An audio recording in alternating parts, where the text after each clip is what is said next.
नमस्कार, मी बागेश्री पारनेरकर डिजिटल विवेक मध्ये सगळ्यांचं मनापासून स्वागत करते।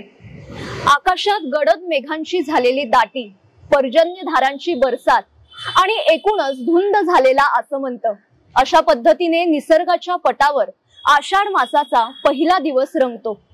आषाढस्य प्रथम दिवसे असं सुद्धा म्हटलं जातं। अर्थात महाकवी कालिदास यांच्या मेघदूत या नाटकाची सुरुवातच या ओळीने होते। त्यामुळे महाकवी कालिदास दिन म्हणून आषाढाचा पहिला दिवस साजरा केला जातो। आजच्या दिवशी विविध महाविद्यालयात किंवा विविध नाट्य संस्था आषाढस्य प्रथम दिवसे या नावाने नाटक सुद्धा सादर करतात। पण एवढ्या पुरताच हा दिवस मर्यादित आहे का? तर नक्कीच नाही। आणि म्हणूनच आजच्या या दिवसाच्या निमित्ताने महाकवी कालिदास यांचे विविध पैलू आपण उलगडण्याचा प्रयत्न करणार आहोत। आणि आज आपल्या सोबत आहेत संस्कृती संशोधन आणि संवर्धन प्रतिष्ठानचे रिसर्च हेड राजस वैशंपायन सर। नमस्कार सर। नमस्कार। विविध विषयांवर सरांचा सखोल असा अभ्यास आहे आणि आजच्या या खास दिवसाच्या निमित्ताने आपण सरांशी गप्पा मारणार आहोत। सर, सर्वप्रथम मी हाच प्रश्न विचारेल की महाकवी कालिदास यांचं स्मरण कशा पद्धतीने केलं पाहिजे? मुळात आपण ज्यांना महाकवी कालिदास म्हणतो त्यांनाच राष्ट्रकवी सुद्धा अनेक विद्वानांनी किंवा जे सौंदर्यशास्त्राचे अभ्यासक आहेत त्यांनी म्हणलेलं आहे। याचं कारण कसं आहे की पूर्ण राष्ट्रीय चैतन्याचा परिपाक त्यांच्या काव्यामध्ये उमटतो असं त्यांची मांडणी। म्हणजे आजूबाजूचा निसर्ग असेल किंवा व्यक्ती व्यक्तींमधले संबंध असतील, प्रत्येक माणसाचं भावविश्व असेल आणि एकूण ज्या आदर्शवत स्थितीवरती समाज असावा असं प्रत्येकाला वाटतं, त्या आदर्शवत स्थितीवर जे नायक नायिका ऋषी हे वावरत असतात सातत्याने, त्या सगळ्यांचं एक प्रतिबिंब आपल्याला त्यांच्या म्हणजे कालिदासांच्या सगळ्या कलाकृतींमध्ये दिसतं। त्यामुळे एक प्रकारे नीतिमूल्यांच्या बाबतीमध्ये किंवा रसास्वादाच्या बाबतीमध्ये कुठल्या आदर्शाला आपल्याला राष्ट्रीय चैतन्याला न्यायचं आहे त्या एका पातळीचं ओळख करून देणार अशा त्यांच्या कलाकृती, म्हणजे ज्या आपल्याला पाचही कलाकृती माहिती आहेत त्यांच्या, त्या सगळ्या कलाकृती अशा प्रकारच्या आहेत। तर त्या दृष्टीने त्यांचं राष्ट्रकवी म्हणून सुद्धा खूप मोठं योगदान आहे। म्हणजे ज्याच्यावरती मग पुढे योगी अरविंद असतील किंवा त्यानंतरही आता जो मोहन राकेश यांचं नाटक असेल, या सगळ्यांनी त्या अनुषंगाने त्यांचं एक वेगळं पैलू समाजासमोर आणलेलं आहे। तर त्याचा आता आपण जास्तीत जास्त अभ्यासही करू शकतो, नव्याने लोकांसमोर त्यांना कसं नेता येईल याचाही विचार करू शकतो। म्हणजे कालसापेक्ष कालिदास लोकांसमोर कसा मांडता येईल याचं अगदी चांगलं उदाहरण म्हणजे मोहन राकेश यांचं जे नाटक आहे आषाढ का एक दिन, म्हणजे ज्याच्यामध्ये कालिदासाच्या त्रुटी सुद्धा आहेत, व्यक्ती म्हणून त्याच्या मर्यादा सुद्धा आहेत आणि त्याच सोबत एका उच्चतम किंवा आदर्शवत अशा स्थितीकडे जाणारी त्याची जी कल्पनाशक्ती आहे किंवा प्रतिभा आहे, जी दैवी प्रतिभा आपण ज्याला म्हणतो, ती कशा प्रकारची होती या सगळ्याचे चित्रण ते करतात। तर अशा प्रकारच्या म्हणजे आपल्या अवतीभोवती असलेल्या व्यक्तींमधून सुद्धा आपण स्वातंत्र्य किंवा ज्याला आपण म्हणतो की मूलभूत अशी नीतिमूल्य आहेत त्याचं एक वेगळ्या प्रकारचे चित्रण आपण करू शकतो। ह्याचा आत्मविश्वास आपल्या संस्कृतीत देणारा कवी म्हणून कालिदास आहे। तर तशा प्रकारे कालिदासाला आपण पाहू शकतो। अगदी खरं। म्हणजे महाकवी कालिदास यांचा अभ्यास करणारे आज अनेक लोक आहेत, पण बऱ्याचदा काय होतं, आता महाकवी कालिदास दिन आहे म्हणून तो सामान्य लोकांपर्यंत जातो, पण महाकवी कालिदास यांचं मेघदूत हे सगळ्यांना माहितीये, पण तुम्ही इतर ज्या 5 नाटकांचा उल्लेख केला त्याविषयी आवडेल ऐकायला। कालिदासाची जी महाकाव्य रघुवंश आहे, कुमार संभव आहे, म्हणजे रघुवंश हे पूर्ण रघु जो वंश आहे सगळा, जो रामाचा वंश आपण म्हणतो, त्या सगळ्या रघुवंशाची पूर्ण ती कथा आहे। किंवा कुमार संभव आहे ज्याच्यामध्ये पार्वती आणि शंकर यांचा विवाह सोहळा, त्यातून मग स्कंदाची उत्पत्ती अशी ती कथा येते। मालविकाग्निमित्र हे त्याचं नाटक आहे ज्याच्यामध्ये अग्निमित्र आणि मालविका यांचा म्हणजे तत्कालीन पूर्ण राजनैतिक जो सगळा पट होता त्या पटावरती घडणारं ते नाटक आहे पूर्ण। आणि त्याच सोबत मग विक्रम उर्वशीयम आहे की ज्याच्यामध्ये उर्वशी आणि मग विक्रम आहे किंवा जिथे अर्जुन आणि उर्वशी यांच्यातले संबंध, असा सगळा तो पूर्ण पट त्यांनी मांडलेला आहे। अशी ही त्याची नाटकं आणि मेघदूत असेल, ऋतुसंहार असेल हे त्याचं खंडकाव्य आहे। यातून कसं समाज सुद्धा, व्यक्ती सुद्धा आणि निसर्ग सुद्धा अशा तिघांनाही बांधणार असं त्याच्या त्या कलाकृती आहेत आणि त्यामुळे तो एका उच्चतम स्थितीवरती जाऊ शकतो।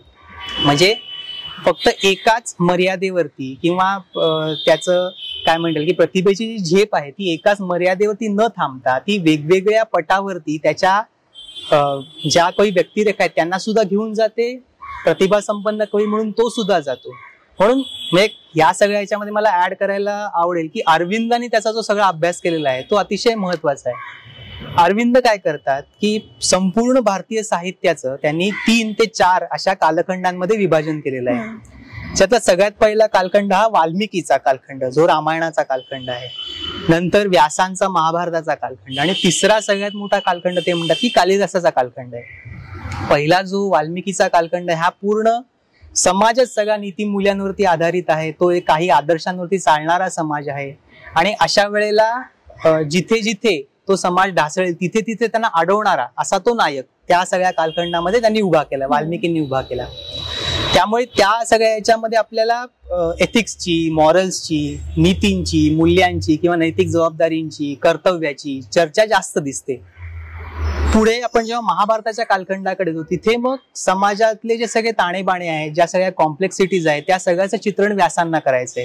त्यामुळे महाभारत एका एन्सायक्लोपीडियाच्या स्वरूपामध्ये समोर येतं आपल्याला, ज्याला आपण विश्वकोश म्हणतो. त्या स्वरूपामध्ये महाभारत आपल्या समोर येतं.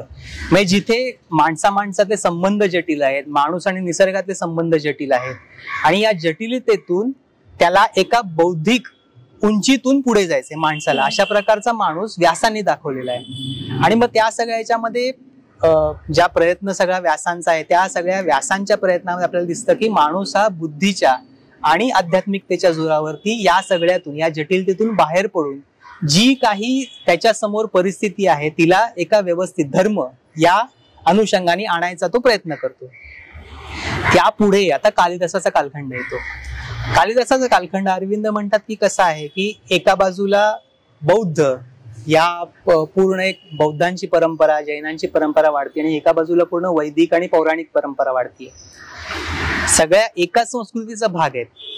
त्यातून आपल्या अवतीभोवती जो सगळा, म्हणजे ज्याला मटेरियल कल्चर आपण म्हणतो, जे भौतिक जग आपण म्हणतो, हे भौतिक जग सुद्धा सौंदर्याने नटलेलं आहे, निसर्ग सौंदर्याने नटलेला आहे.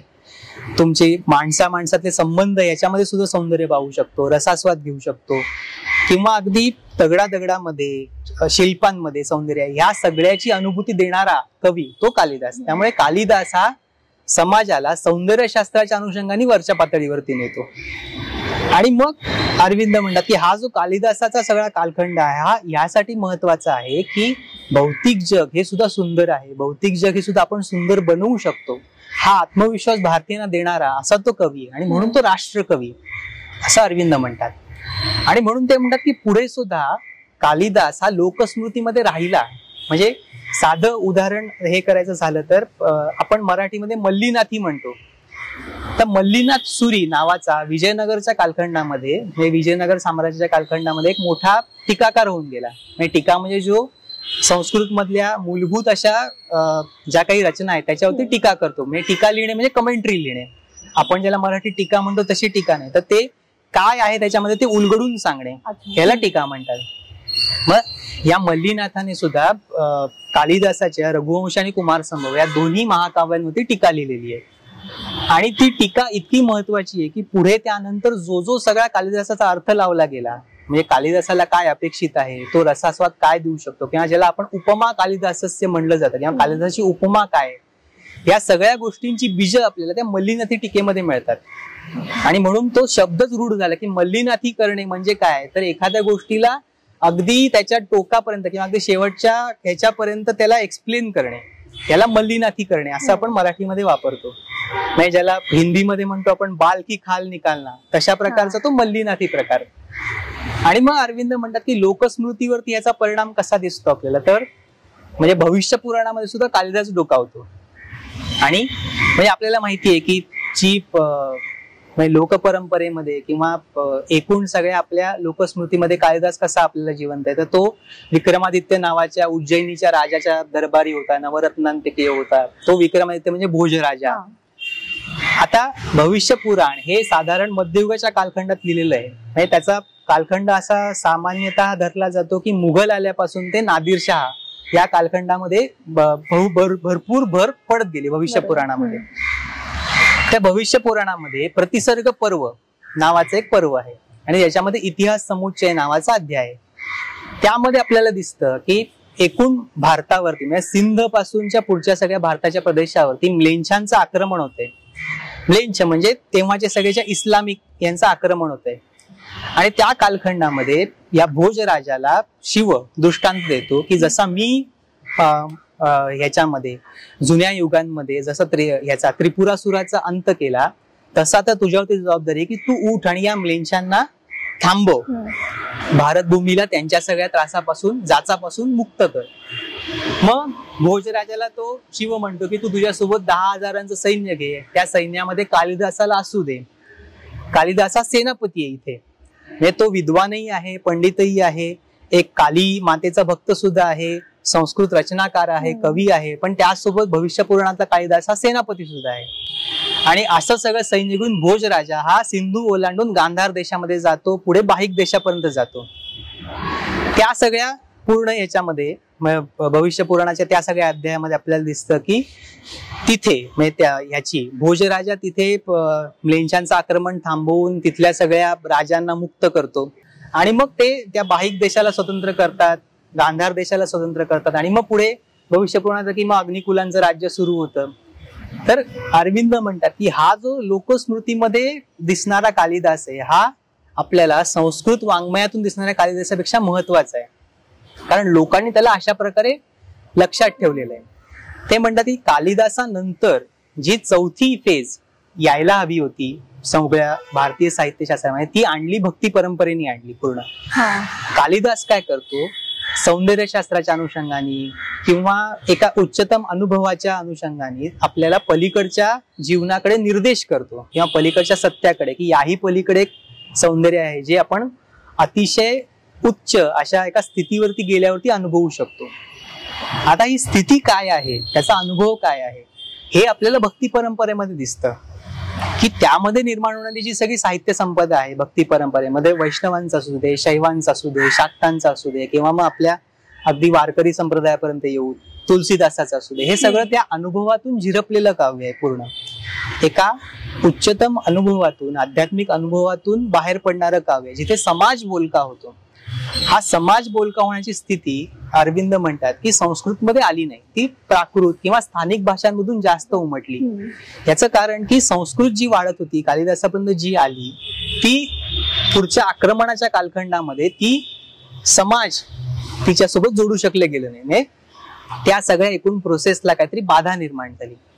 आणि अशा प्रकारे हा कालिदासाचा प्रवास ते म्हणतात की जो एक संस्कृतचा वैदर्भी शैलीमध्ये हे करणारा उपमा किंवा उत्प्रेक्षा अशा वेगवेगळ्या अलंकारांचा अनुप्रास करून जो आपल्याला सौंदर्यशास्त्राच्या किंवा काव्य रचनेच्या एका वेगळ्या स्थितीचा अनुभव करून देणारा असा कालिदास आपल्या लोकसंस्कृतीमध्ये एक सेनापती म्हणून सुद्धा दिसतो.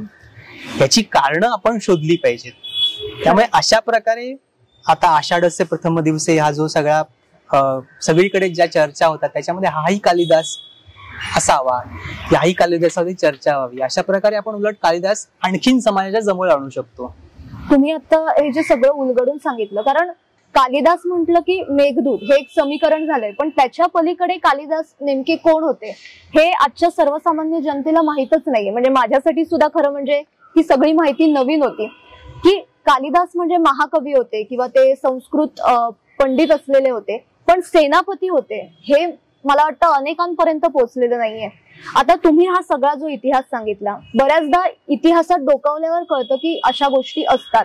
तर आजच्या सर्वसामान्य जनतेपर्यंत हा इतिहास पोहोचावा यासाठी काय करणं गरजेचं आहे? हा सगळा इतिहास कसं आहे की समाज स्वतःहून लक्षात ठेवण्याची परंपरा आहे. पुराण म्हणजे आता भविष्य पुराण जे म्हणलं ते समाजाची सगळी ती स्मृती आहे. त्यासाठी कोणी वेगळा इतिहासकार बसलेला आहे आणि तो लिहितोय, याही पेक्षा समाज काय लक्षात ठेवतोय. आपण समाज म्हणून प्रत्येक गोष्ट चॉईस करत असतो की मला ही गोष्ट लक्षात ठेवायची, ही गोष्ट लक्षात ठेवायची. तर तशा प्रकारे कालिदासाला जोवर आपण रिलिव्हंट आणत नाही, म्हणजे आजच्या डिजिटल एज मधला कालिदास कसा असावा, काय असावा, त्या दृष्टीने जर आपण एखादी कलाकृती करत नाही तोवर तो कालिदास लोकांच्या जवळ येणार नाही.